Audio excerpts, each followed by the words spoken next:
I mean, you ready to talk about it, bro? The GP catch? I mean, you seen what it looked like. We seen what he was talking about.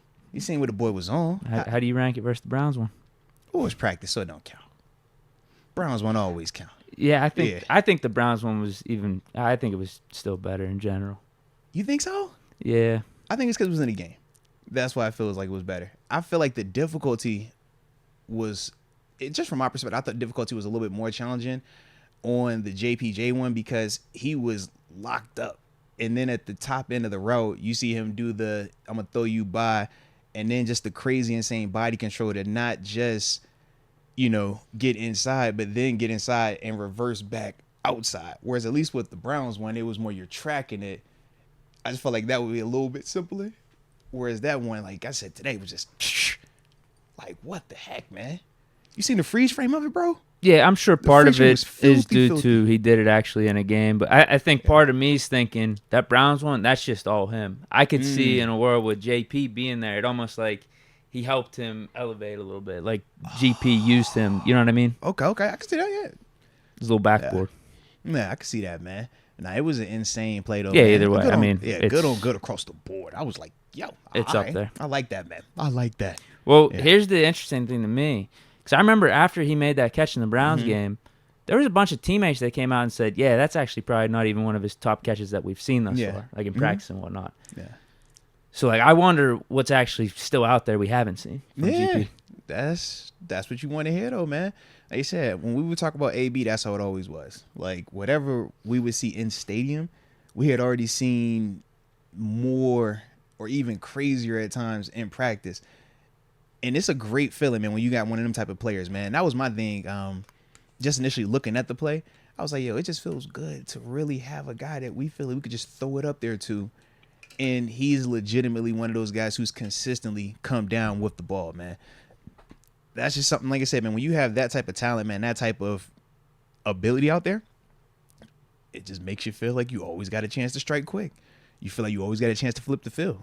And Pickens continues to show that type of skill, man. Like that was a dope play by him, man.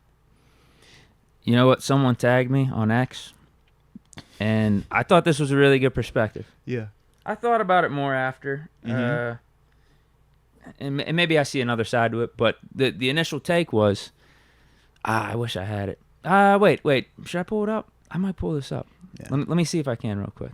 This might take me a little bit. You got time, man? Go. I got it. Let me scroll through the notifications. Yeah. Cook up a little bit. Wait, no. I think I liked it. It should be easy to find. I got it. Steel City GF.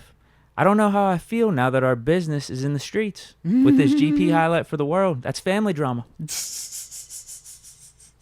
Gone are the days what happened at training camp stayed at training camp. That's all I'm saying. I mean that been gone now, man. Everybody got a camera out there. Everybody's gonna have footage. Yeah, I mean, out like there. this is Steeler on Steeler here. Like there's another guy to the other side of this, and it's JPJ. Oh, but for JPJ, I mean, I love it for him too. For both of them, honestly. I mean, there's plenty to coach up on the play for both sides, man. Like it was good. Like that's the beauty of training camp. That was good coverage, I thought, by JPJ. Yeah, I mean, it's a lot, to I guess like unwind with that. I mean, when you talk about the other side of the JPJ side, excellent job getting hands on a big body receiver, forcing this man all the way to the sideline to the point where if you notice, now granted the players were on the field, but even they had to like jump back out the way as he's running his route. I'm like, bro, that's putting palms on somebody. I love that. Then you get to the point, at the top of the route, the coaching point could be, man, you just don't want to overrun it. But you could also make a case that from the video clip, is he grabbing face mask? Is he grabbing jersey? So, I mean, obviously that comes into play a little bit.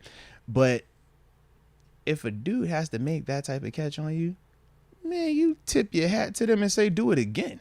Because for, those two type of guys, you're banking on if that scenario happens 10 times for JPJ, how many times is Pickens going to be able to make that type of catch? Now, it might be Pickens, 10 times. Well, for Pickens, he's showing the potential to do that. But in all actuality, you live with that. Because you're telling yourself, man, if we throw that play 10 times, JPJ a heck of a player. You talked about even how you said, man, maybe he even assisted him in that. I just feel like it's a lot that has to go right for JPJ or for George Pickens and Kenny to connect like that 10 times on the road. Whereas for JPJ, he could do the exact same thing 10 times. And I personally feel like at least 70 to 80% of the time, he's going to come out successful with that. That's the stuff where you're like, for JPJ, man, you don't get worked up at the fact that he caught the ball like that, man. All right, cool. Next play. Because that's not going to beat me. But if you get upset and after he hands you the football, you throw it back, they see the second guy, now they get the field flip and play plus the 15 yards. That's the one thing that when I looked at the play for JPJ, I would just say, man, don't allow, if he want to throw the ball at you, if he want to do anything showmanship wise, don't allow that to get you to react, because 9 times out of 10, they see the second guy. For Pickens, man, heck of a play. Be smart at the end of it, because as we saw even last year with Deontay, or even 2 years ago with Chase Claypool, you make a big time play, but you get a 15-yard penalty, it don't hit the same. And that's the part for him where he just got to know, all right, bro, you hype as heck, bro. You done snagged on him, man. You done what you supposed to do. You know you nice. Bro, just don't make it blatant like that. Because it's cool for the social media. It's cool for us, from a fan perspective. But in terms of referees, they going to throw that flag. And now in that big time play, it doesn't hit the same when we talking about snapping the ball at 1st and 25. Because it was a dead ball play as well. I mean, a dead ball penalty as well. So, that was kind of like how I looked at it, man. But shoot, I love it for both of these dudes, though, because even after that, they went back again. Pickens hit him with a different route, had success. Then I think it was like a play or two after that, JPJ gets him an interception. So I'm like, man, you're watching two dudes go at it. You're watching guys have to raise their game, but you're also watching the alpha in both of them dudes come out. And that's the thing that I feel like is going to make both of them so much better when we facing everybody else, because everybody ain't George Pickens. Everybody can't make them type of catches. And at the same time, not everybody's long with good hands like JPJ that's going to be able to even make Pickens uncomfortable enough to even get in that position. So that's why I'm like, man, if y'all watching that, put them, y'all on notice, because them two dudes is going at it right now, man. I love it. Yeah, great. And when I thought about it more, the tweet that was talking about why is our family drama got to be aired out in public like that. I feel at the same time these dudes are in the NFL, right? So like that could happen on any Sunday. It's just like I said, it's just different though. Training camp setting, Steeler on Steeler. Keep it in house. Like I don't want anyone. We can know we got that happening. Y'all can't know that happening. Exactly. Man. I think that's what it is. Yeah. I'm cool with Steeler Nation, Steeler analysts, Steeler media, whoever it is, knowing about that play and us talking about it. I don't want national media talking about it. I don't want them shitting on JPJ. I don't want any of that. Absolutely. Don't gas up Pickens even more, and don't hate on Peasy Jr. now all of a sudden either. Exactly. Like, nah, that's family business, man. Right. Yeah, we've known what we've had in Pickens up to this point. You guys stay overlooking him. Don't let this little play in training camp start changing your tune or anything like that. You know what I had to do though after seeing? No. I did this before the play. It was actually when I read the article where Pickens said he's the best receiver in the world. Oh, you say I put the over on the receiving yards. I just did some math in my head. I'm seeing these training camp videos. Mm-hmm. Offense is going to be more explosive than I think I even thought, with Kenny slinging it down the field. GP, extreme confidence, calling himself best receiver in the world. He's going to get over 775 receiving yards. He just is. Okay. He just is. Okay. I put 50 on it. I was like, all right. That was just some slight work, some slight investment work I did yesterday. I can dig it. And then Pickens made that catch, so it made the investment look even better. So maybe his line jumped up to 800. Who knows? It could, man. You know how the line will definitely move if the masses are, getting too hype about something. So, yeah, you might be right with that one, man. That is funny. Was it OPI? I mean, I thought he just boxed them out. It didn't feel like OPI. So this is my thing. I had a ref that I talked with. He said OPI. He said that you could also make a case for the face mask. He said it's just hard because of the viewpoint from where he was looking at the camera. He was like, if you're down there, it might not have been face mask. But he was like, you can make a case for the OPI. Nothing in terms of DPI, because PZ Jr., even though he's rerouting him past the 5 yards technically, he was like, it was never any restriction. There was never anything that took place where you're pulling at this receiver or you're doing anything to hinder him. So everything was good with that. But it's also one of them things when you're talking about officiating. He also said that some of these guys might let that play on because they're both being physical at the gate. You know what I mean?